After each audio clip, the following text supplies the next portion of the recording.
Meeting news నేను ప్రసాద్.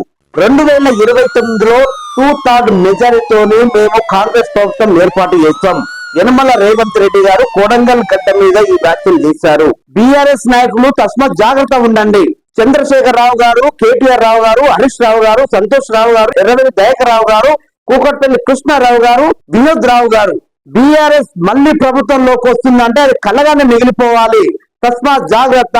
2029లో 2/3 మెజారిటీతో మేము గెలవబోతున్నాము. మేము రాజకీయంలో ఉన్నంత వరకు మీరు అధికారంలోకి రావడం కలనే. సీఎం రేవంత్ రెడ్డి చెప్పుకొస్తున్న మాటలు ఇది.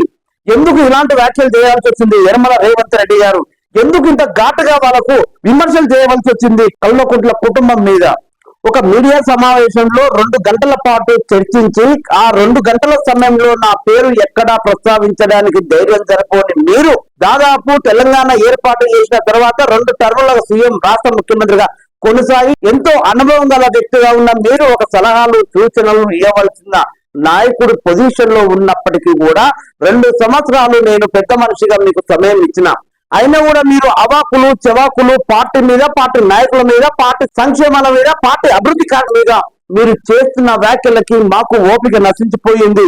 ఈ 2 సంవత్సరాలు ఓపికగా ఉన్నాము. రాబోయే 3 సంవత్సరాలు మీకు చుక్కలు చూపించే ప్రయత్నంలో ఉంటాము. కాసుకోండి.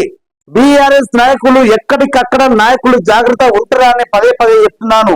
కొడంగల్ గడ్డ మీద కొండారెడ్డిపల్లి బిడ్డగా చెప్తున్నాను. కేసీఆర్ తస్మాత్ జాగ్రత్త.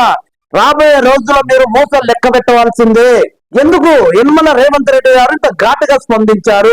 బీఆర్ఎస్ నాయకులు కావచ్చు, మాజీ మంత్రులు కావచ్చు, మాజీ ముఖ్యమంత్రి కావచ్చు, కాంగ్రెస్ ప్రభుత్వ పథకాల మీద తాను జిగజారు చేస్తున్న వ్యాఖ్యల మీద ఒక్కసారిగా యనమల రేవంత్ రెడ్డి గారు ఆవేశంతో బీఆర్ఎస్ నాయకులకు వార్నింగ్ ఇచ్చే ప్రయత్నం చేశారు.